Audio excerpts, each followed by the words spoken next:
자, 오늘 제목 한번 읽어주세요. 시작. 신앙의 기쁨. 네, 무슨 기쁨이요? 신앙의 기쁨. 네, 신앙의 기쁨.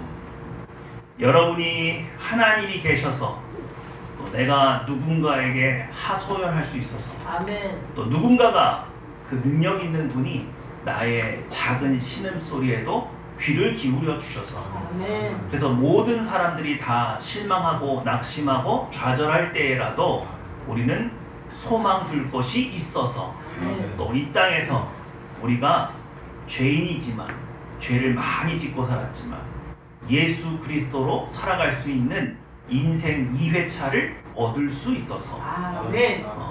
신앙은 여러분에게 기쁨이 되십니까? 무거운 짐인가요? 기쁨이 더 큽니다. 기쁨이 더 큰가요? 예. 네. 그 기쁨이 커야 이불을 박차고 나올 수 있죠. 어제 손흥민 선수가 3골 넣었어요. 해트트릭 했죠. 제가 손흥민 선수를 굉장히 유심히 보고 있거든요. 대단한 선수예요. 아마 역사에 길이 남을 선수가 될 것 같고, 제가 그렇게 보는 이유는 뭐냐면 손흥민 선수가 토트넘에서 좋은 성적을 항상 내고는 있었지만 사실은 그 말도 못하는 외국인에 대한 천시, 특별히 그 영국인들의 그 인종차별적인 것은 말로 할 수 없어요. 겪어보지 않은 사람은 모를 거예요. 그들이 얼마나 동양인을 무시하는지 모릅니다. 그 틈바구니 속에서 이제는 영국 사람들도 인정할 수밖에 없는 그 자리에 오르기까지, 그리고 얼마 전까지만 해도요, 사우디에서 어마어마한 금액으로 오라고 그렇게 불렀어요. 근데 그 자리를 떠나지 않는 거예요. 뭘 의미하느냐? 손흥민 선수에게 토트넘은 선교지예요. 그래서 그의 선한 영향력이 미미할 때부터 지금에 이르기까지 그 모든 영향력을 최대한 발휘하기 위해서 자기 자리를 떠나지 않는 거예요. 늘 그게 이상했어요. 이만 했으면 다른 좋은 팀에 좋은 조건으로 가서 지금보다 더 좋은 지위를 누릴 수 있고, 또 토트넘은요 무관의 제왕이에요. 트로피를 들어본 적이 없어요. 그래서 더 좋은 팀, 얼마든지 리버풀이나 맨시티 같은 좋은 팀에서 콜이 왔을 때 갈 수도 있지 않았을까? 그런데 안 가요. 심지어 케인이 갔는데도 안 가요. 뭘 하려고 저럴까? 인터뷰에서 손흥민 선수가 이렇게 말했어요. 저는 아직도 토트넘에서 할 일이 많이 남아있어요. 그러니까 이 사람은 돈을 준다고 해서 데려갈 수 있는 사람이 아니에요. 자기는 여기에서 할 일이 있다는 뭔가 소명이 있는 사람인데, 그 사람이 그 소명을 이루어가는 과정 속에서 건강이 나빠질 때도 있었고, 동료들로부터 이유 없이 비난받고 왕따 나갈 때도 있었어요. 그런데도 불구하고 또 자신이 좋아하는 포지션이 아닌 포지션에 갖다 놔고 감독들이 일부러 손흥민 선수의 재능을 펼칠 수 없는 자리에 포지션을 옮겨놔도 일절 싫다는 말 안 하고. 제가 어제 해트트릭을 하면서 원톱이었거든요. 드디어 원톱 자리에 갔어요. 주장이에요. 아시아인이 EPL에서 주장 완장을 찬 게 박지성 선수 이후에 2번째예요. 2번째. 대단한 겁니다. 대단한 거예요. 대단한 선수예요. 실력도 대단한데 정신이 대단하고요. 네. 그리고 손흥민 선수 기독교인 거 알죠? 그가 어렵고 힘들 때마다 기도하는 모습들이 가끔 잡힐 때마다 저 미소는 신앙이 지켜주는 거야. 그는요, 영국 사람들한테 항상 미소 짓는 사람으로 유명해요. 어째서 이렇게 낭망하지 않아요? 잘하죠. 실력만큼이나 그 인성과 그 신앙이 뒷받침되고 있는 그 무언가 안에는 저 사람은 남다른 소명을 가지고 있는데, 그 소명을 이루는데 어떤 장애가 계속 앞에 나타나도 무언가 믿고 있는 것처럼 웃을 수 있는 사람이란 말이에요. 여러분, 신앙이 좋아도 현실에서 눈앞에 암담한 현실이 펼쳐 있으면 긍정적인 미래를 꿈꾸기가 쉬워요, 어려워요? 그거 쉽지 않거든요. 그걸 뚫어낼 수 있는 신앙. 누구를 의지하기 때문에. 그래서 내가 내 미래를 이 답답한 상황을 겹겹이 쌓여있고 아무도 이해해주지 못하고 왜 나한테 모든 책임을 다 떠넘기는지 그 모든 답답한 상황 속에서도 웃을 수 있는 사람, 미소를 잃어버리지 않을 수 있는 사람, 언젠가 나에게 기회가 온다는 것을 믿고 그 자리를 지키는 사람. 그래서 어제 말씀 준비하면서 손흥민 선수 축구 소식을 인터넷으로 이렇게 켜놓고 있는데 아니 한 골 넣었대. 그래서 야 드디어 한 골 넣었구나. 근데 조금 있으니까 또 한 골 넣었대. 이게 뭐, 웬일이지? 그러다 또 골 넣었대. 그럼 지금 EPL 득점 공동 1위예요. 대단한 선수죠. 여러분 오늘 그런 믿음을 바라보면서 오늘 시편 16편을 보셔야 돼요. 이해가 되셨죠? 그러니까 시편 16편에 다윗이 우리에게 보여주고 있는 신앙은 아무리 우겨싸움을 당하고 아무도 이해해주지 않아도 내가 있는 이곳을 누가 나에게 기업으로 주셨으면, 하나님이 나에게 기업으로 주셨으면 그곳에는 반드시 하나님의 능력이 나타나고 내가 하나님의 뜻을 펼칠 수 있는 기회가 온다 안 온다? 온다. 그래서 낙심하고 좌절하고 짜증스럽고 인상 팍 쓰면서 그냥 내가 하나님 때문에 여기 버티는 거요 이렇게 버티는 게 아니라 진정한 소망은 우리를 웃게 한다. 그래 니들 많이 까불어라. 언젠가 하나님께서 나를 높이시는 날. 이해가 되시죠? 그래서 신앙에는요 항상 마음의 소망, 진짜 소망을 품었을 때는요 여유가 있어요. 여유가 있어요. 그냥 사람들이 쟤는 아무것도 아닌 것 같은데 이리 밀면 이리 밀리고 저리 밀면 저리 밀릴 것 같은 나약한 사람인 것 같은데 근데요 흔들바위 같아요. 여러분 흔들바위 아시죠? 밀면 밀려요 안 밀려요? 밀리긴 밀리죠? 근데 떨어지지? 않아요. 흔들거리기는 하는데 떨어지지는 않아요. 크리스찬의 소망을 갖고 있는, 진짜 소망을 갖고 있고 진짜 소명을 가진 사람의 모습은 이래요. 연약해 보이는데 못 이겨요. 믿으십니까? 그러니까 오늘 우리가 예배를 잘 드렸으면 이 믿음이 생기는 거예요. 이 소망이 여러분에게 생기는 거예요. 그래서 오늘 이 예배를 좀 잘 드려보면 좋겠습니다. 자, 다시 한번 제목이 뭐라고요? 신앙의 기쁨. 네, 신앙의 기쁨. 여러분에게 믿음이 있는 것, 여러분이 오늘 주일 이불을 박차고 나올 수 있는 이 교회에서 우리를 만나주시는 하나님, 그분이 있기 때문에 우리는 소망이 있습니다. 기쁨이 있습니다. 우리의 미래는 밝아요 안 밝아요? 밝아요. 그분은 푸른 초장 쉴만한 물가로 우리를 이끄시는 분이십니다. 믿으시죠? 언제나 우리에게 인생 2회차를 제공해 주시는 분이에요. 낙심하지 마시고 좌절하지 마시고 여러분 머릿속에 복잡한 고민들을 오늘 다 내려놓는 시간 되기 원합니다. 자, 키아즘으로 분석해 봐야죠. 시편은 자, 오늘 시편 16편이 총 몇 절이에요? 11절. 그러니까 핵심 구절이 몇 절이 됩니까? 가운데 6절. 가운데 6절이죠. 그래서 어떻게 호응하느냐? 1절과 7절이 호응합니다. 이해가 되시죠? 반으로 탁 접었을 때 6절을 기준으로 위하고 아래로 나뉘는데 1절과 11절이 호응하는 게 아니라 1절과 7절이 호응하는 구절로 돼 있어요. 그러면 몇 절 읽고 몇 절 읽어야 돼요? 1절 읽고 7절 읽어볼까요? 시작! 하나님이여 나를 지켜주소서. 내가 주에게 피하나이다. 나를 함께 하시는 여호와를 송축하지라. 저마다 내 양식이 나를 도움하노라. 자, 하나님이여 나를 지켜주소서. 내가 주께 뭐 하나이다? 피하나이다. 주님께 피하면 뭐가 좋은데요? 다 좋아요. 7절 나를 훈계하신 여호와를 송축하라 할지라 밤마다 내 양심이 나를 뭐한다?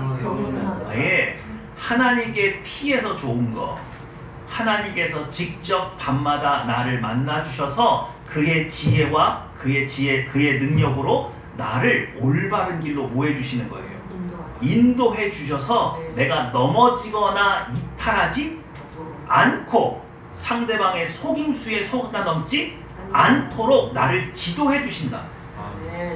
믿으시죠? 2절 시작. 내가 여호와께 아뢰되 주님은 나의 주님이시오니 주 밖에는 나의 복이 없나이다. 그러면 몇 절 읽어야 돼요? 내가 여호와를 8절 시작. 내가 여호와를 항상 내 앞에 두시며 그가 나의 오른쪽에 계심으로 내가 흔들리지 아니하리로다. 네, 이따가 다 분석을 할 거긴 한데 제가 잠깐 말씀드리면 여러분 그 현대 자동차의 산타페보다 윗등급이 뭐예요? 차가 펠리세이드. 펠리세이드? 마음에 들어요? 펠리세이드가 무슨 뜻이에요? 낙원이에요? 펠리세이드. 피난처예요? 펠리세이드. 잘 안 쓰는 단어죠. 네. 저도 이게 무슨 뜻인가 해서 한번 저때 제가 어렴풋이 기억이 나는데 이게 울타리 이런 뜻이래요. 그러니까는 이 차를 타고 다니면은 뭐 하는 거예요? 뭐가 나를 지켜주는 거예요? 울타리가 나를 지켜준다. 근데 문제는 펠리세이드 안전 등급이 높지가 않아요. 그래서 이름하고 안 맞는데 지금까지 현대 자동차가 안전 등급이 꽤 높았는데 이상하게 펠리세이드는 안 높아. 이름값을 못하는 것 같아. 그거 좀 아쉽죠? 제가 이 얘기 왜 드리냐면 1절에 하나님이여 나를 뭐 해주소서?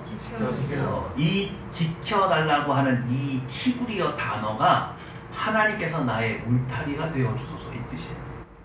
하나님께서 나의 뭐가 되어주신다? 울타리가 되어주신다. 자, 다시 2절로 가면 내가 여호와께 아뢰되 주는 나의 누구시오니? 주님이시오니 주밖에는 나의 뭐가 없다? 복이 없다. 네, 근데 원래 일반적으로 사용되는 복이라는 단어를 여기다 쓰지 않고 토부를 썼어요. 그러니까 뭐냐면 하나님께서 나에게 선을 행하신다. 하나님만이 유일하게 나에게 선대하십니다. 하나님만이 유일하게 나에게 가장 좋은 것으로 만족해 하시는 분입니다. 그래서 여기 나의 복이라고 번역을 했기는 했는데 선이라는 뜻이고 가장 좋은 것으로 만족시키시는 분이라는 뜻으로 이해를 하셔야 되고, 쉬운 성경은 여기에 나의 행복이 주님밖에 없습니다 이렇게 행복이라고 바꿔서 쓰기도 해요. 그래서 여러 번역본들이 있는데 제가 이 말씀을 왜 드리냐면요, 시편 16편이 되게 짧은 성경인데 번역이 되게 까다로워요. 이건 히브리어로 완전히 직역을 해놔도 말이 어려워요. 그래서 의역을 되게 많이 해야만 의미가 드러나는 조금 고난이도의 성경이 바로 시편 16편이에요. 이해가 되시죠? 네. 자, 그리고 8절에 가서 내가 여호와를 항상 앞에 모시며, 하나님을 내 앞에 모신다는 건 뭘 뜻하죠? 하나님을 어떻게 내 앞에 모셔요? 그렇죠, 예배죠. 예배입니다. 바로 여러분이 오늘 뭐 하고 있어요? 예배하고 있는 거예요. 내가 어렵고 힘들 때 다른 누군가를 의지하는 게 아니라 나 자신을 온전히 누구에게 세운다? 하나님 앞에 세운다, 그 뜻이에요. 그랬더니 그가 나의 어느 쪽에 계세요? 오른쪽. 왜 왼쪽은 아니고 오른쪽이에요? 오른쪽이 무엇을 상징합니까? 여러분들 이렇게 우리 좀 장난식으로 할 때 누구 보고 내 오른팔이야, 누구는 내 왼팔이야 그러잖아요. 네. 오른팔이 세요, 왼팔이 세요? 오른팔이 세죠. 그러니까 실질적인 권능을 의미해요. 그러니까 하나님께서 내가 하나님 앞에 섰더니 하나님께서 내 오른편에 계셔서 나의 능력이 되시고 실질적으로 나의 삶을 주관해 주시고 지켜주시고 보호해 주시는 실제적인 능력이 되신다는 뜻이에요. 이해가 되시죠? 그래서 내가 뭐 하지 않는다? 흔들리지 않는다. 그러니까 이거는 그냥 여러분 믿음 생활할 때 가끔 우리에게 현타가 올 때가 있잖아요.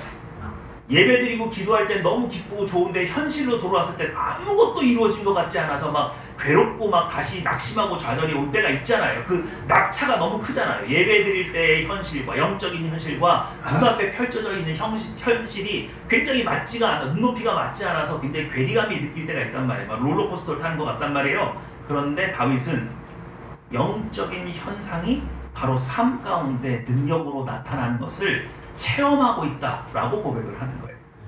이해가 되시죠? 그러니까 다윗은 롤러코스터를 타는 거예요, 안 타는 거예요? 안 타요. 왜 안 타요? 눈에 보이는 현실 너머에 있는 하나님의 능력을 바라보고 있어요. 우리가 예배를 드릴 때 너무 기뻤는데 현실로 돌아올 때 낙심하는 것은 우리가 영의 눈으로 보다가 다시 무엇의 눈으로 보는 거예요? 육의 눈으로 판단을 하는 거예요. 하나님은 지금 일하고 계시는데 안 하시는데? 일하십니다. 근데 하나님의 일하심은 육의 눈으로 보여요, 안 보여요? 안 보여요. 그래서 현실로 돌아왔을 땐 아무것도 안 이루어진 것 같아요. 근데 그게 현실인가요? 그렇지 않습니다. 영의 현실이 훨씬 더 현실이에요.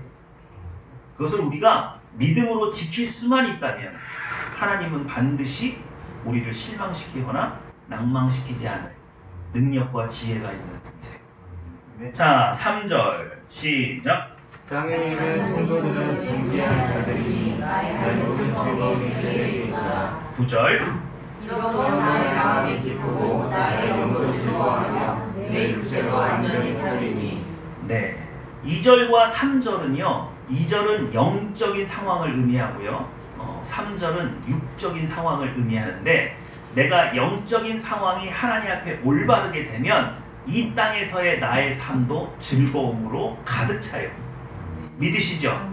그래서 8절은 하나님께서 내 오른편에 계시죠? 그래서 9절은 어떻게 됩니까? 시작. 이러므로 나의 마음이 기쁘고 나의 영도 즐거워하며 내 육체도 완전히 살리니. 네, 하나님께서 내 오른편에 계셔서 나를 든든히 붙들고 계시기 때문에 내 영혼이 기쁜데 그 기쁨이 무엇에게까지 영향력을 미쳐요? 육체의 안전함으로까지 나와요. 흘러 넘쳐요. 믿으시죠?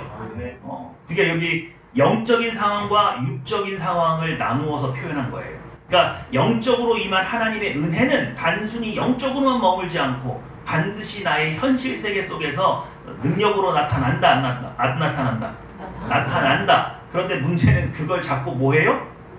쏟아 버려요. 쏟아버리면 되는 거예요, 안 되는 거예요? 신자가 중요한 건 이거예요. 한번 하나님께서 내 오른편에 계시다라고 믿으면 눈에 이 현실 세계에 왔을 때의 암담한 참담한 현실 속에서도 그 하나님을 계속 견지하고 바라보고 있어야지 갑자기 내 현실에 매몰돼가지고 하나님이 와도 소용없네. 이래버리면 그 모든 은혜를 쏟아버리는 거예요. 아셨죠? 네. 자, 그럼 몇 절로 갑니까? 4절 시작. 다른 당신에게 예물을 드리는 자는 괴로움이 더할지라. 나는 내 예물을 깨의 전제를 드리지 아니하며 내 입술로 그 이름으로 부르지 아니하리라. 다른 신에게 뭘 드리는 자는? 예물을 드리는 자, 괴로움을 더할 것이라. 그래서 여기는 이 시는요 다윗이 지은 시거든요. 그런데 다른 신에게 예물을 드리는 자는 이스라엘 백성입니까? 이방인입니까? 이게 이스라엘 백성을 두고 하는 말이에요. 그러니까 누구를 알고도 하나님을 알고도 이방신을 의지하는 자는 그러니까 변절자를 말하는 거죠. 신앙적인 변절은 오히려 너에게 괴로움을 더할 뿐이다. 그런데 여기서 의미하는 바는 단순한 변절적 우상 숭배만을 의미하는 것이 아니라 하나님 외에 다른 어떤 것을 의지하는, 나보다 높은 권력자를 의지하거나 재물을 의지하거나 그 모든 것들이 여기 다 포함이 되어 있습니다. 자, 4절 읽었으니까 몇 절 읽어요? 10절 시작. 이는 주께서 내 영혼을 스스로에 버리지 아니하시며 주의 거룩한 자를 멸망시키지 않으실 것입니다. 네, 10절이 좀 무섭죠? 여러분 여기 갑자기 뭐가 등장해요? 스올이죠. 10절이 중요한 게 왜 중요하냐면 다윗이 지금 왜 하나님께 피했습니까? 하나님께 피해야 되는 상황이 뭐예요? 다윗이 왜 지금 이렇게 어려움을 당하고 있대요? 몇 절과 몇 절에서 그게 드러나요? 잘 모르시겠어요? 4절과 10절이에요. 4절은 우상 숭배자들 변절자들이죠. 그러니까 다윗 왕이 뭔가를 진행하는 데에 배신하는 인간들은 도대체 누구예요? 우상을 섬기는 자들이에요. 마음이 변절된 자들이에요. 그들이 누구를 죽이기로 공모했어요? 다윗 왕을 밀어내기로 공모를 했어요. 그래서 다윗은 10절에 뭐라고 되어 있냐면 주께서 내 영혼을 수월해 버리지 아니하시며 주의 거룩한 자를 멸망시키지 않으실 것임이니이다. 누구는 멸망시키고 싶어 하는데 바로 대적들이 다윗을 죽이기로 공모하고 달려드는 이 모든 상황에서도 누구만이 나를 구원하실 수 있다? 여호와 하나님께서만이 나를 구원하실 수 있다고 이야기해서 다윗이 지금 궁극한 것은 우상 숭배자들과 변절된 신앙, 혼합된 신앙과 또 이들이 다윗을 죽이기로 공모해서 실질적인 살해의 위협 속에 놓여 있다는 것을 시 가운데 표현하고 있어요. 자, 5절 시작.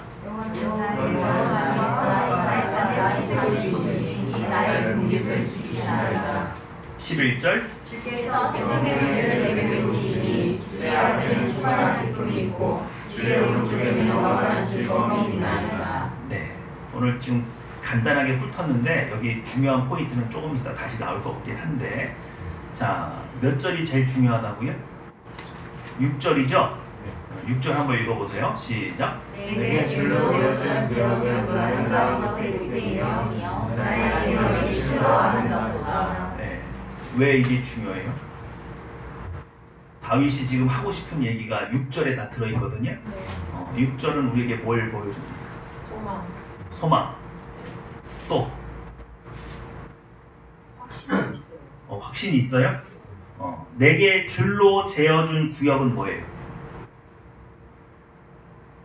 줄로 재어준 구역이라는 게 어느 때를 표현하는 거예요?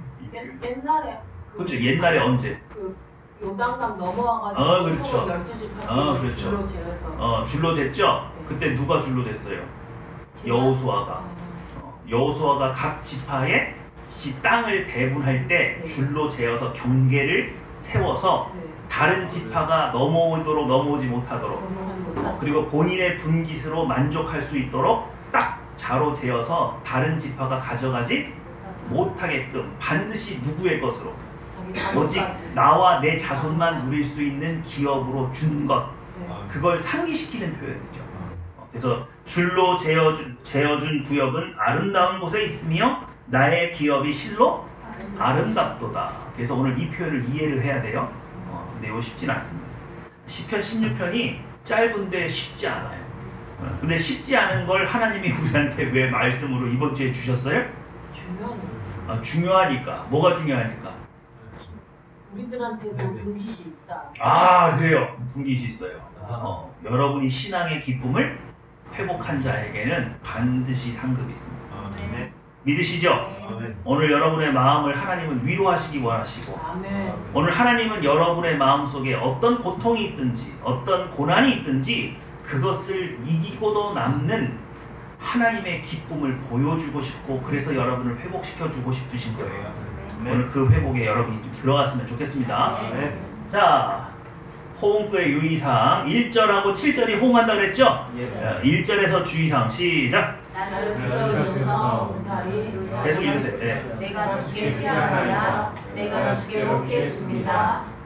엘로힘의 단수에는 새로운 단수. 네. 여러분 아까 4절에 우상숭배가 나오죠?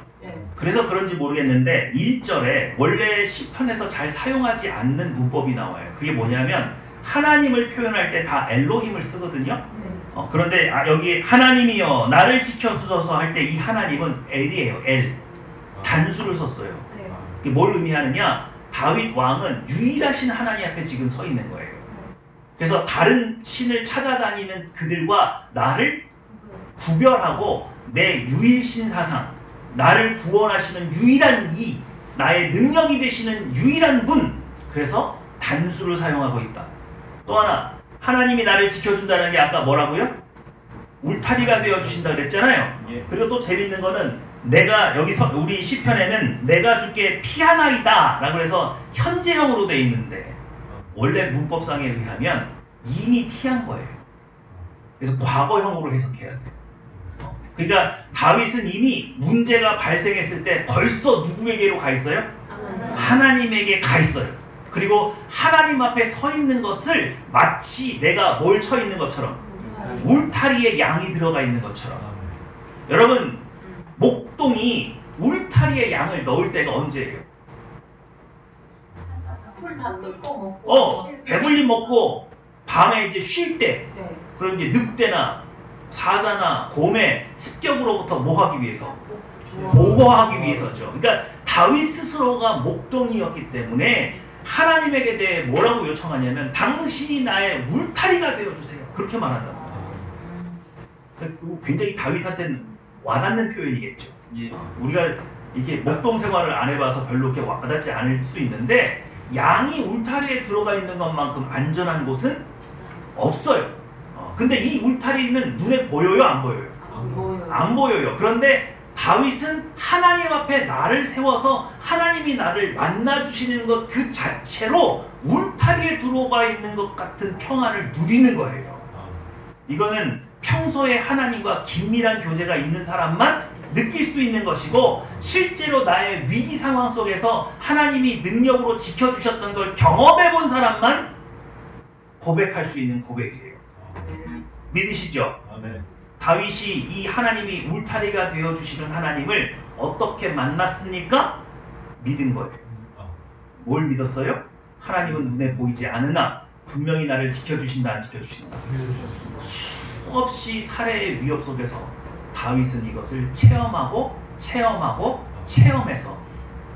하나님이 지금 이 위기 속에서 나를 만나주신 것만으로도 나에게 영적인 울타리가 쳐진 것 같은 그런 담대한 마음을 느낀단 말이에요. 이거는요 체험해 봐야 믿으시죠?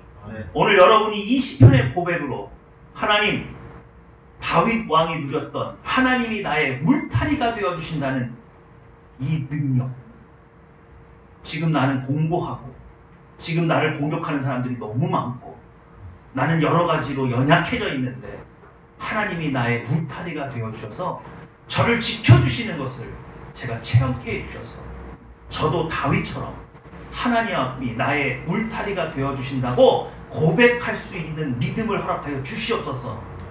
그걸 여러분이 간구하셔야 돼요. 그럼 오늘 하나님은 여러분에게 뭐가 되어주세요? 울타리가 되어주세요. 울타리가 되어주세요. 믿으시죠? 오늘 예배드리고 끝나서 집에 갈 때에는 여러분 울타리 속에 가는 거예요. 여러분 영적으로 펠리쉐이드 하나씩 타고 다니는 거예요 지금. 무슨 말인지 아시죠? 네. 방어력이 좋아야 될 텐데. 자, 7절 시작. 내 양심이 나를 교훈하도다. 참으로 내 심장이 나를 교훈하도다. 우리 7절 말씀에 우리 말로는 나를 훈계하신 여호와를 송축할지라 밤마다 내 뭐가? 양심이라고 표현했는데 히브리 원어적인 의미는 심장이에요. 심장. 그러니까 지금 하나님께서 나를 교훈하시고 나를 가르치시는 거를 머리로 받아들인다는 거예요? 가슴으로 받아들인다는 거예요? 이게 왜 중요하냐면 머리로 받아들이면 뭐라고 해요? 하나님이 나한테 홍해를 가르겠다고 그러면 내가 머리로 받아들이면 뭐라고 해요? 뭘 하신다고요? 당황스럽잖아요. 하나님의 놀라운 지혜를 나한테 막 가르쳐주고 내가 놀라운 일을 행한다고 막 하는데 어차피 놀라울 일이면 놀라울 수밖에 없잖아요. 근데 그걸 머리로 받아들이니까 이해가 돼요? 안 돼요? 안 되잖아. 안 되잖아. 그건 뭘로 받아들여야 돼? 가슴으로, 심장으로. 아, 그렇습니까? 그러니까 하나님이 말씀하실 때는 자꾸 따지지 마시고 뭘로 받아들여야 돼? 가슴으로 받아들여야 돼.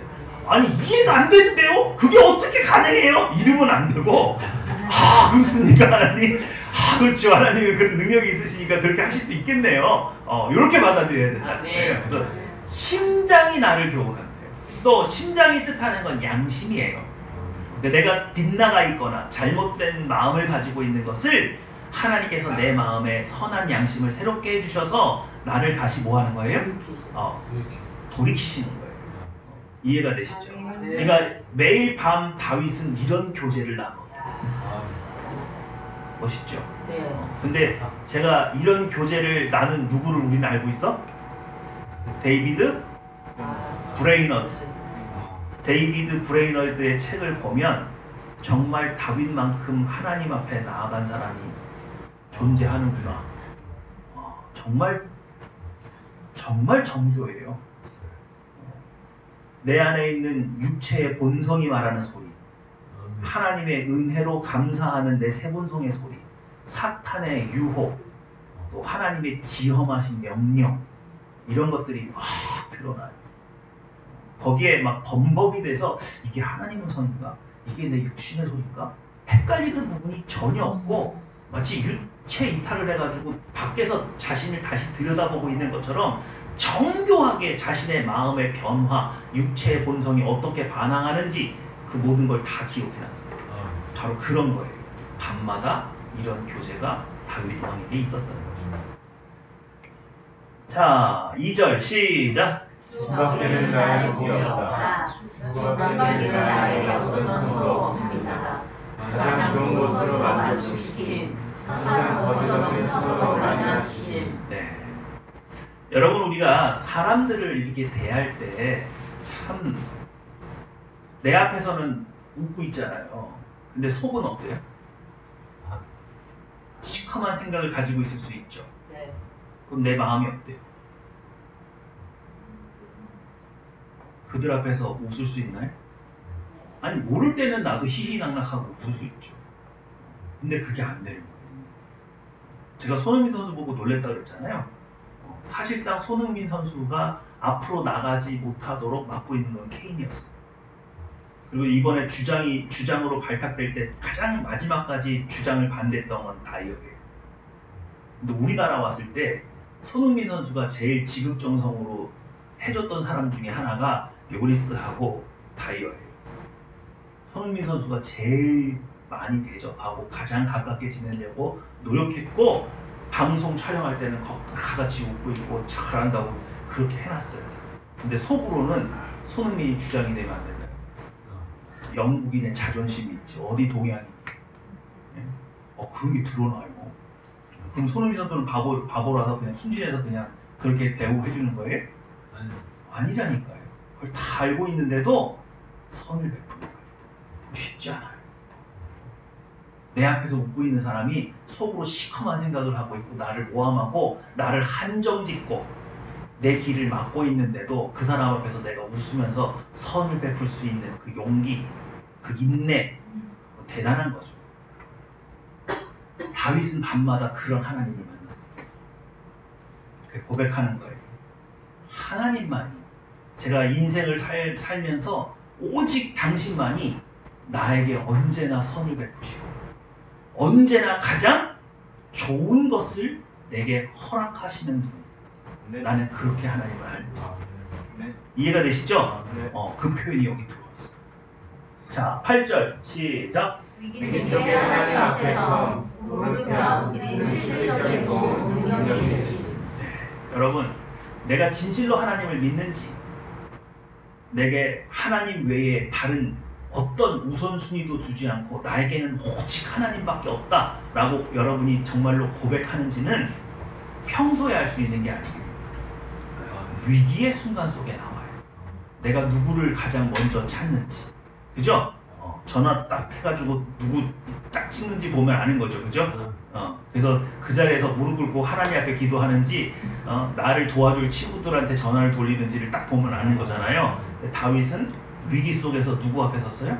하나님 앞에 섰어요. 그랬더니 하나님이 나의 어느 편에 서주시더라? 오른편에 서주시더라. 든든한 후원자가 되어주시더라. 근데 육체의 본성에 있는 사람은 영적으로 하나님이 내 오른편에 서신 것보다 내 눈앞에 보이는 권세와 권력과 재물이 나에게 있는 것을 훨씬 더 든든히 여긴다는 차이점이 생기죠. 그러니까 오늘 다윗이 누렸던 이 평안을 누리려면, 이 신앙의 기쁨을 누리려면 여러분은 눈앞에 펼쳐져 있는 내 눈앞에 펼쳐져 있는 육체의 세상에서 영의 세계가 아니라 지금 현실 속에서 일어나고 있는 이 일에 매몰될 것이 아니라 이 현실의 벽을 뚫고 하나님이 나에게 어떤 모습으로 서 계신지를 봐야 돼요. 네. 근데 때때로 하나님이 내 오른편에만 서 계실까요? 아니죠. 내가 잘못해서 일이 크게 벌어졌을 수도 있잖아요. 근데 그건 하나님이 맨날 밤마다 어떻게 했기 때문에 내 양심을 새롭게 했기 때문에 다윗이 실수하지 않는다는 전제하에 지금 이 이야기가 진행되고 있습니다. 자, 3절 시작. 존귀한 자, 하나님의 선하심을 바라는 자, 이 땅에 사는 동안 존귀한 성도들과 같이 자신도 하나님의 선하심을 바라보아 기쁨을 누리고자. 3절에 보면요, 땅에 있는 성도들은 존귀한 자들이니 나의 모든 즐거움이 그들에게 있도다. 그래서 나의 모든 즐거움이 그들에게 있다는 게 뭔가? 똑같이 누구를 바라보는 자들, 하나님을 바라보는 자들. 그러니까 하나님을 바라보는 자들 중에 누구도 속해 있어요? 나도 속해 있죠. 나도. 그러니까 이들이 즐거운 이유는 뭐예요? 누가 항상 나와 함께 계셔서, 하나님이 나와 함께 계셔서 나를 지켜주시고 보호해 주시기 때문에, 또 그 하나님은 가장 좋은 것으로 나를 만족해 하시는 분이지요. 그래서 여러분, 가장 좋은 것으로 만족한다는 거에서는 하나님께서 무조건 우리한테 예스만 하는 거예요? 노도 하는 거예요? 노 하는 거예요. 노 할 수도 있어요. 아니라고 할 수도 있어요. 근데 그때도 이것이 무슨 길임을 깨닫는다? 가장 좋은 길이로구나. 하나님이 안 된다고 하는 것 보니까 이건 내가 안 가는 게 맞구나. 하나님은 가장 뭐한 것으로 나를 만족해 하시는 분이니까, 좋은 것으로 만족해 하시는 분이니까. 믿으시죠? 네. 자, 9절 시작. 영혼의 만족으로 주시옵소서. 네, 반드시 이 과정을 겪는다 그랬습니다. 그러니까 오늘 예배 때 여러분 안에 평안이 막 넘쳤어요. 그래서 여러분의 현실로 돌아갔더니 아무것도 이루어진 게 없어. 그래서 충격을 현타가 와가지고 마음의 낙심과 좌절이 또 내 마음을 확 사로잡아. 그러면 믿음으로 받았던 그 은혜는 어떻게 되는 거예요? 소멸된다 그랬죠. 성령? 소멸이 있어요, 분명히. 그리고 여러분이 오늘 예배를 잘 드리고 집에 갔는데 눈에 보이는 현실에 매몰돼가지고 하나님이 나에게 영적으로 부어줬던 그때 그 은혜와 따뜻함과 평안함은 어디로 갔지? 이게 뭐지? 왜 마음이 편안했는데도 현실은 변하는 게 하나도 없는 것 같아? 라고 하면서 이 평안이 현실에서 평안으로 임할 때까지 기다리지 못하고 마음에 불신이 확 와버리면, 그럼 나는 현실 속에서 그 평안을 누릴 수가 없게 되는 거예요. 그 순간 하나님과 나와의 관계가 단절이 이루어지는 거죠. 그러니까 여러분, 믿음을 지키고 있는다는 거 굉장히 중요한 겁니다. 그러니까 오늘 예배 드리고 집에 갔는데 현실 속에서 아무것도 해결된 거 없는 것 같아도 여러분이 뭘 붙들고 있어야 돼요?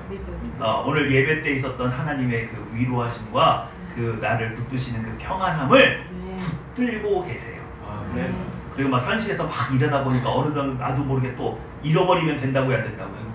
안 된다고요. 손흥민 선수의 미소가 무섭다니까요. 왜 제가 웃고 있냐? 왜 동료들한테 무시받았는데 왜 웃고 있냐? 왜 쟤는 열심히냐고요. 훈련 때 쉬는 걸 한 번도 본 적이 없대요. 어떤 감독이 와도 손흥민 선수한테 너 왜 훈련 게을리하냐고 책 잡은 적이 없고 훈련에 빠진 적이 없대요. 어떻게 그럴 수 있어요? 내 앞날이 어둡고 사람들이 나를 싫어하고 그래서 마음에 상처가 있으면 사람이 주눅들고 낙심하고 하기 싫어지는 게 당연한 거 아닙니까? 왜 안 그러냐고요. 그거보다 더 큰 확신과 소명이 그를 꺾을 수가 없는 거예요. 그게 신앙이에요. 그게 믿음이에요. 여러분의 암담한 현실이 여러분과 하나님이 오늘 만남으로 이루어진 그 확신을 꺾지 못하게 하세요. 그게 더 큰 거예요. 그게 현실이에요. 여러분에게 현실은 영적인 상황이 현실이지 지금 눈에 보이는 현실이 아닙니다. 자, 살리니라는 표현이 삭한인데 유목민들이 목초지나 오아시스를 찾다가 발견하면 장막을 치는 것을 의미한대요. 무슨 말인지 아시겠죠? 네? 아까 9절에 보시면은 이러므로 내 마음이 기쁘고 내 영도 즐거워하며 내 육체도 안전히 뭐하리니? 살리니. 이거는 막 부지런히 쉴 곳을 못 찾고 마실 곳, 물 있는 곳을 막 찾아다니다가 물 있는 곳을 찾아서 야 여기다! 그러고서는 장막을 뭐 하는 거예요? 치는 거예요. 그러면 떠나가는 거예요? 안 떠나가는 거예요? 여기 물이 마르지 않는 한 안 떠나는 거예요. 그냥 죽치고 사는 거예요. 여러분이 막 마음에 평안이 없어서 나를 도울 자가 없어서 막 돌아다니다가 여호와 하나님을 발견했어요. 이분이 뭐 할 분이에요? 나를 도우실 수 있는 분이잖아요. 그러니까 내가 이분 곁을 떠나요? 안 떠나요? 안 떠나요. 거기다 장막을 치는 거예요. 그 표현이에요. 믿으시죠? 요즘에 유튜브 보면요 고양이 있잖아요. 그걸 양주기라고 하잖아요. 길 가다가 고양이들이 이렇게 나와가지고 이렇게 막 짖는 거 못 보셨어요? 고양이들이 요즘 왜 이렇게 많아요? 버려서 그런 거 아니에요? 버려서 그런 게 아니고 요즘 고양이들이 새끼 낳을 철이에요. 새끼가 많아. 근데 고양이들은 대부분 2, 3개월만 돌보고 그 다음부터는 안 돌봐요. 그 다음부터는 고양이들이 알아서 자립을 해야 돼요. 왜요? 그게 자연계의 그런 이치. 그래서 고양이들이 먹고 살려니까 지가 힘이 없잖아요. 그러니까 사람을 보면은 사람한테 가서 야옹 하면서 막 애교 부리고 막 부비고 막 이래서 나를 데려가서 키워라 그러면서 막 고양이들의 그 생존 전략이야. 그 왜 고양이의 그 이쁜 눈 있잖아. 고양이 귀엽던데. 그래 옛날에 있었지 우리. 걔네들이 막 이렇게 부비고 막 이렇게 생존 전략이에요. 그게 장막 치는 거야. 떠나 안 떠나? 안 떠나. 뭐 개도 아닌데 막 한 몇 번 이쁘네 그러고 쓰다듬어주고 안녕 그러고 가면 계속 뭐해? 야옹야옹 그러면서 막 계속 와서 부비고 나 내려가라. 나 이제 니네 집에 산다. 나를 모셔라. 그러고 간단 말이에요. 그게 뭐라고요? 장막 치는 거예요. 그냥 하나님을 딱 발견했어. 근데 하나님이 딱 내 우편에 계셔. 이제 나는 뭐 하는 거예요? 그냥 그 하나님한테 막 부비고 그냥 막 안 떠나는 거야. 안 떠나는 거야. 장막 친 거야. 이 평안, 이 내게 주신 이 평안에 그냥 내가 머물기로 작정한 거예요. 이해가 되시죠? 그러니까 여러분 다른 어떤 불신이나 유혹이나 협박이 들어와도 이곳을 하나님의 이 평안하신 이 하나님 곁을 떠나는 거예요? 안 떠나는 거예요? 안 떠나요. 그래야 여러분이 현실 속에서 이게 이루어져요. 이 장막을 거두면 안 돼요. 그 의심하면 안 된다고. 내가 오히려 말뚝을 박는 거죠 그냥. 4절 시작. 다른 신에게 예물을 드리는 자, 다른 신에게 절반을 쫓아가는 자, 사상수에 하나님을 사사적으로 드는 자, 오히려 괴로움이 가중됨. 자, 4절에 다른 신에게 예물을 드리는 자라고 번역을 했는데 이게 완전한 의역이란 말이에요. 히브리 원문은 다른 신에게 재빨리 쫓아가는 자라는 뜻이에요. 그러니까 누구 도움으로 안 될 것 같아? 하나님만으로는 안 될 것 같아. 그래서 재빨리 뭘 한 거예요? 갈아탄 거죠. 네? 갈아탄 거예요. 그걸 의미하는 거예요. 그러니까 단순한 우상숭배를 말하는 게 아니라 원래는 하나님을 쫓던 사람인데 뭔가 안 될 것 같아서 하나님의 능력을 의심하거나 하나님의 지혜를 의심하거나 그죠? 그래서 갈아탄 걸 의미하는 거예요. 그리고 그래서 우상숭배를 의미하죠. 그리고 하나님을 무슨 차선책으로 두는 사람, 이게 곧 뭐하고 같은 표현이에요? 다른 신에게 재빨리 쫓아가는 자와 같은 표현이에요.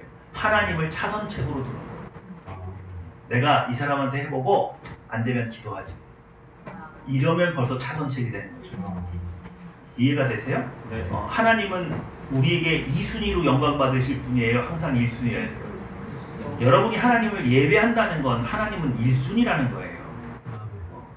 내려가지 마세요. 순서를 바꾸지 마세요. 그러면 여러분이 누구 앞에 설 수가 없어요? 하나님 앞에 설 수가 없어요. 왜? 하나님도 이제 여러분을 몇 순위로 놓을 거니까 어쭈 이것 봐라. 내가 2순위야? 그래? 너 2순위로 서봐 한번. 누가 똥줄 타요? 내가 힘들잖아. 그런 짓을 하지 마세요. 나 스스로를 2순위로 만드는 행동이에요.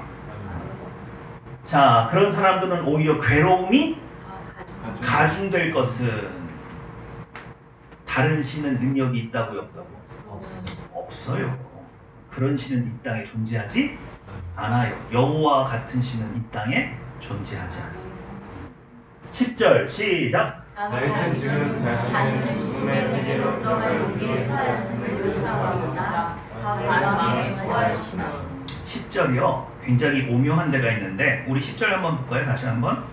10절 시작. 이는 주께서 내 영혼을 소홀히 버리지 아니하시며 주의 거룩한 자를 멸망시키지 않으실 것입니다. 네. 아까 간단하게 훑어봤을 때 10절은 원수들이 나를 죽이려고 공모한 것을 다윗이 알았기 때문에 느끼는 공포라고 말씀을 드렸죠. 그런데 신학자들은 이 구절을 되게 주의 깊게 보고 있어요. 왜 그러냐면 이 표현 안에 부활 사상이 들어있다는 거예요. 그리고 다윗은 왕이면서 제사장이면서 또 뭐예요? 선지자죠. 특별히 시편에는 누구에 대한 예언이 많이 들어있어요? 예수님에 대한 예언이 많이 들어있는데 이 10절도 예수님에 대한 예언으로 보는 거예요.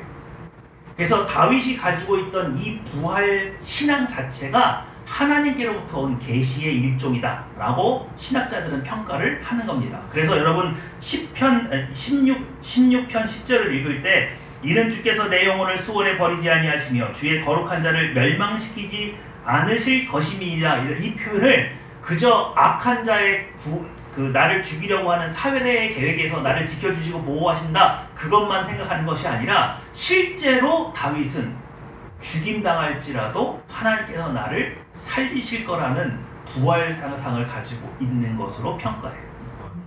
그런 신학적으로 중요한 성경 구절이라는 것을 좀 이해하셨으면 좋겠어요. 자, 5절 시작. 기업이 없는 레이즈가 나를 공급해 주시는 것만을 소망하면서 살 수밖에 없는 자신으로 그러나 떠받들고 있지 않는 힘. 자, 5절 볼게요. 5절 아주 중요합니다. 5절을 이해해야 6절을 이해할 수 있어요. 5절 시작. 여호와는 나의 산업과 나의 잔의 소득이시니 나의 맹비를 지키지 않아야. 나의 산업과 나의 잔의 소득. 여러분 이 표현은요 레위 지파만 하던 표현이에요. 왜냐하면 레위 지파는 이스라엘 12지파 중에 다른 지파들은 다 자기 분깃이 있어요 없어요? 있어요. 자기 분깃으로 받은 땅들이 있죠. 근데 오직 누구만 없어요? 레위 지파만 없어요. 그래서 레위 지파는 여러 지파 중에 특정한 장소를 레위 지파들이 거하는 성으로 각자 내놓게 만들어서 레위 지파는 그렇게 살고 있잖아요. 그리고 평생 누구를 섬기는 걸로? 하나님만 섬기는 걸로 살고 있지 않습니까? 이거는 레위 지파 사람들만 하는 표현인데 누가 이 표현을 하고 있어요? 다윗이 이 표현을 쓰고 있어요. 그럼 뭘 의미하느냐? 기업이 없는 레위 지파가 하나님의 공급해 주시는 것만을 소망하면서 살 수밖에 없듯 나도 뭐 한다? 하나님만. 그렇다. 다른 표현으로는 이렇게 되는 겁니다. 여러분, 다른 표현이 뭐냐면 이런 거예요. 실제로 이 땅에 살고 있는 모든 사람은 누구의 은혜 없이는 못 사는 거예요? 하나님의. 따지고 보면 하나님의 은혜 없이는 살 수가 없어요. 엄밀히 말하면 레위인이나 나나 처지가 같아요, 틀려요? 같다는 거예요. 같다는 거예요. 농사 내가 짓는 것 같죠? 근데 태풍 한 번 오면 어떻게 돼요? 싹 날아가잖아요. 그러니까 누가 지켜주지 않으면? 하나님께서 지켜주지 않으면. 바다에 나가서 어부가 물고기를 잡잖아요. 내가 잡는 것 같잖아요. 그러나 하나님께서 이 바다에서 모든 생물들을 키우지 않으시면 잡을 게 있어요? 없어요. 직장 내가 열심히 다니는 것 같죠? 그런데 경제 위기가 오고 자연재해가 와서 경제가 무너지면 우리 거기서 얻을 게 있나요? 아무것도 없잖아요. 아무것도 없어요. 다윗 왕은 눈에 보이는 것들로 든든함을 갖지 않아요. 하나님이 내가 하나님 앞에 섰을 때 하나님이 나를 기뻐 받아주시는 것을 든든하게 여기고 있어요. 이해가 되시죠? 네. 자, 그리고 떠받들고 유지하는 힘이 뭐래요? 누구시래요? 그게 뭐냐면 나의 분깃을 지키시나이다라는 표현이에요. 여러분 사울 왕 기억하시죠? 네. 사울 왕이 처음에는 잘했어요? 못했어요? 잘했어요. 근데 왜 갑자기 타락했죠? 그러니까 사울 왕의 타락의 시점은 이거예요. 자기가 평민에서 왕으로 될 때는 하나님의 은혜인데 내가 막상 왕이 돼 보니까 누가 나를 지지해 줘야 돼요? 백성이 백성들이 나를 지지해 줘야 된다고 생각을 하는 거예요. 그래서 누구를 버리고? 하나님을 버리고 백성들의 입맛에 맞게 정치를 하는 거죠. 이해가 되세요? 예. 다윗은 그렇지 않다. 나를 왕으로 세우신 이도 누구? 그리고 이 백성들 위에서 내가 하나님 앞에 올바른 통치를 할 수 있게 나를 떠받들어 주시는 것도 누구다? 그것도 하나님이시다. 이 믿음의 고백이 없으면요, 사람이 하나님께서 기회를 줄 때 타락해요. 부와 명예와 권력을 가졌을 때 스스로 무너져요. 나의 분깃을 지키시는 건 누구시다? 하나님이시라는 걸 알아야 돼요. 다윗은 이걸 꼭 기억하고 있습니다. 자, 11절 시작. 당신이 나에게 생명의 길을 알게 하실 것입니다. 많은 즐거움들이 끊임없이 일어날 것입니다. 네, 11절에 보시면 주께서 생명의 길을 내게 보이시리니 이렇게 돼 있죠? 네. 그러니까 이거는 아까 그거하고 1절하고 어느 정도 호응이 되는 거예요. 내가 주께 피하죠? 그럼 주님이 밤마다 나에게 지혜를 알려주시죠? 근데 그 길이 무슨 길이에요?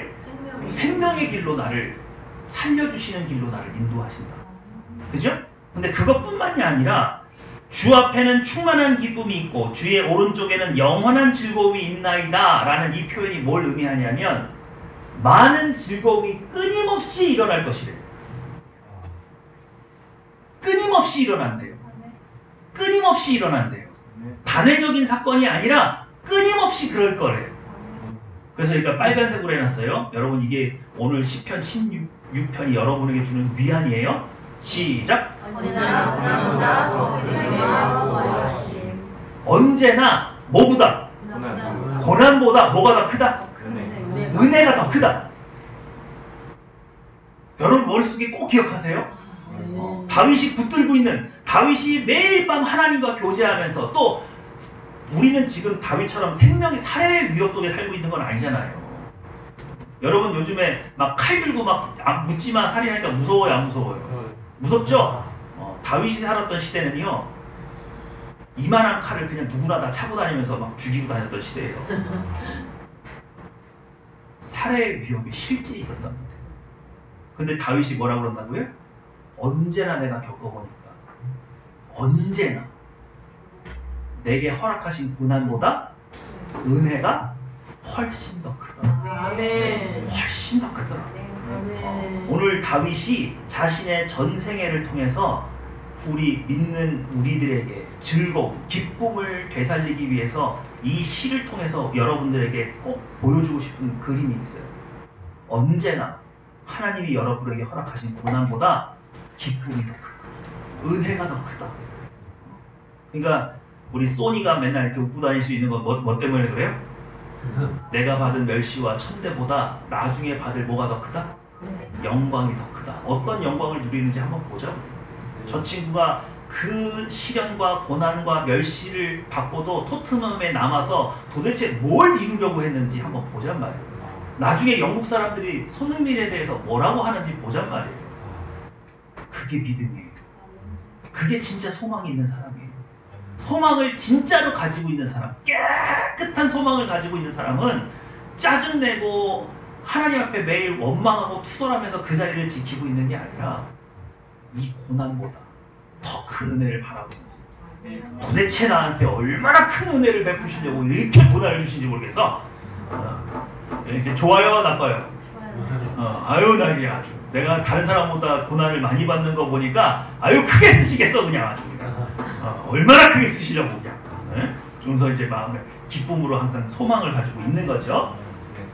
자, 핵심 구절 시작. 자신의 삶을 돌아보시며 행복해 하시는 하나님의 은혜를 의존적으로 가네. 자신, 하나님의 은혜와 보살핌이 있죠, 자신은. 근데 이스라엘 백성에게는 뭘 주셨어요? 적과 꿀이 흐르는 땅을 이스라엘에게 허락하신 것처럼 하나님은 나에게 은혜와 보살핌을 주셨다, 갔다. 이스라엘 백성을 거룩한 하나님의 백성으로 취하시고 그에게 젖과 꿀이 흐르는 땅을 허락하신 것처럼 내가 하나님 앞에 거룩한 자로서 하나님 앞에 설 수 있게 되면 그에게는 반드시 하나님의 놀라운 은혜와 보호하심이 있다, 없다? 있다. 그래서 6절 중요한데 이 모든 것 가운데 우리의 관통하는 교훈은 언제나 여러분이 받는 고난과 고통보다 하나님이 베푸시는 은혜가 더 뭐하다? 크다. 크다. 성기시 뭐예요? 뭐라고? 성기시 뭐예요? 솔깃이 뭐라고? 성기시라고 하지 않아요? 성기시 뭐라고? 손깃? 성기.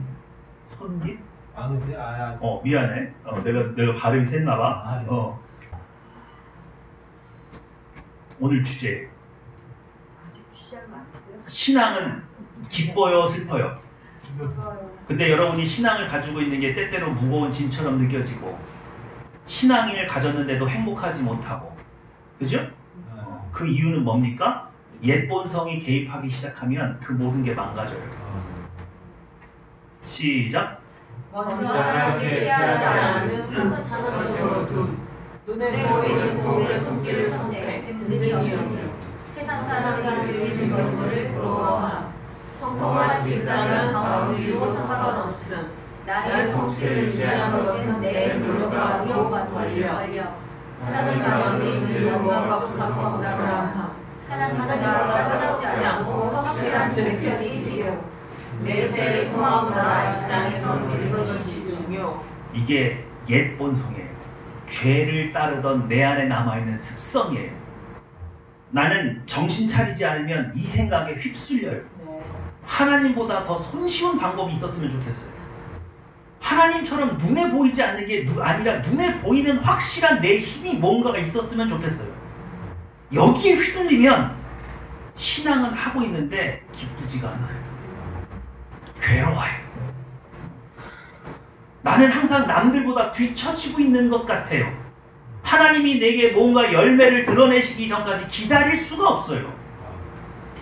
그러므로 여러분의 신앙이 정말 기쁜 신앙, 행복한 신앙이 되기 위해서는 옛 본성을 진멸해야 돼요. 믿으시죠? 여러분, 예배는, 제사는 죄와 우리를 분리하는 거였습니다. 그렇죠? 근데 분리되고 나도 우리 안에 이 죄를 따르던 습성은 우리 몸 안에 남아있다고요? 안 남아있다고요? 남아있어서 사탄이 얼마든지 우리를 다시 유혹할 수 있는 근거가 된다 그랬어요. 여러분이 이 옛 본성의 생각과 새 본성의 생각이 다른 생각을 갖고 있잖아요. 그래서 안에서 갈등 구조가 생기죠. 이걸 심리학적에서는 양가 감정이라고 해요. 하나님이 좋으면서도 하나님이 불편해. 하나님을 불편해하는 것은 내 안에 있는 옛 본성이에요. 오늘 이 8가지를 생각하면서 지금 내 마음이 이 8가지 생각 중에 어느 것 하나에 속해 있지 않는지를 보세요. 그래서 내 신앙이 하나님만 떠올려도 기쁘고 소망이 되고 미소가 나오는 그런 순수한 새 본성으로 하나님을 바라보지 못하고 그냥 인상 쓰면서 언제까지 나만 참으라 그러는 거예요. 도대체 언제 이 일이 끝나는 겁니까? 하나님의 소망을 믿지 못해서 방황하고 괴로워하는, 하나님이 살아계신 걸 알고는 있어서 떠나지도 못하고 하나님에게 폭 빠지지도 못하는 애매한 신앙을 갖는, 그래서 신앙의 능력이 나타나지 못하는 그런 모든 결과는 옛 본성 때문이에요. 오늘 하나님 앞에 기도할 겁니다. 하나님, 저의 넘버원이 되어주세요. 아멘. 제가 다른 차선책을 생각하지 못하게 해주십시오. 그렇게 생각하고 있는 옛 본성을 진멸할 수 있는 은혜를 함께 주십시오. 오직 당신 앞에 저를 온전히 세우기 원하는 산 소망으로 기쁨으로 살게 하여 주시옵소서. 기도하겠습니다. 하나님의 가다 기도시고 우리 아버지 기도시고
예수님께서 병든 자에게 손을 얹으시는 것은 네 안에 있는 아픈 것을 십자가로 가져간다. 그리고 십자가에 걸려있는 나의 의가 너에게 전가되기 원한다. 오늘 여러분에게 하나님은 딱 한 가지를 말씀하십니다. 언제나 내가 너희에게 허락한 고난과 고통보다 은혜가 더 크다. 그것을 믿지 못하고 원망하고 짜증내고 인내하지 못하는 나. 오늘 가슴에 얹은 이 손은 내 손이 아니고 예수님의 손입니다. 오늘 예수님께서 명하시는 거예요. 너의 그 상처받은 마음, 인내하지 못하는 마음, 육체의 본성을 내가 십자가에 가져간다. 그러니 너는 나의 마음을 가져라. 오늘 내 안에 있는 육체의 본성은 십자가에 못 박고 예수 그리스도의 마음이 내 안에 들어오기 원합니다. 오늘 이 손이 주님의 손이오니 역사하여 주시옵소서. 기도하시겠습니다.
원리는 같습니다.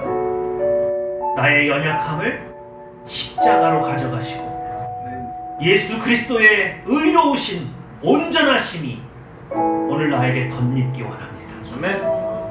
또 오늘 경제가 무너지고 가정의 화목이 무너진 분은 스스로 머리에 손을 얹으시고 우리 가정의 불화가 떠나가게 하여 주시오. 하늘나라의 화목을 덧입혀 주시옵소서.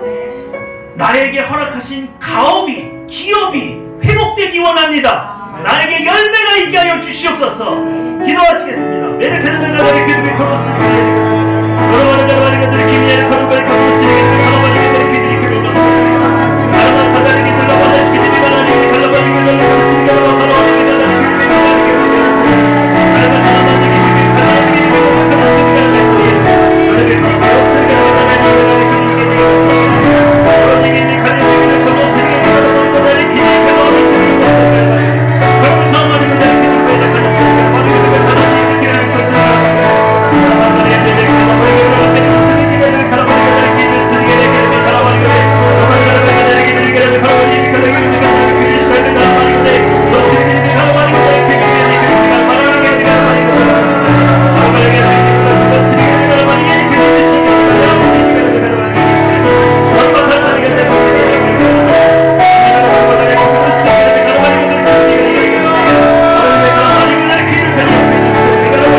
사랑과 인자가 충만하신 아버지 감사합니다. 오늘 이 예배를 통해서 하나님을 불신하는 육체의 본성을 진멸합니다. 하나님을 온전히 의지하지 못했던 저의 타락한 마음을 내려놓습니다. 오직 우리의 울타리가 되어주신 하나님으로 말미암아 참된 평화를 누리게 하여 주시옵소서. 우리는 하나님 앞에 장막을 쳤습니다. 하나님 곁을 떠나지 않겠사오니 우리에게 지혜를 주시고 능력을 주시고 생명의 길로 인도하여 주시옵소서. 감사 기도드리며 내 주 예수님의 이름으로 기도했습니다. 아멘.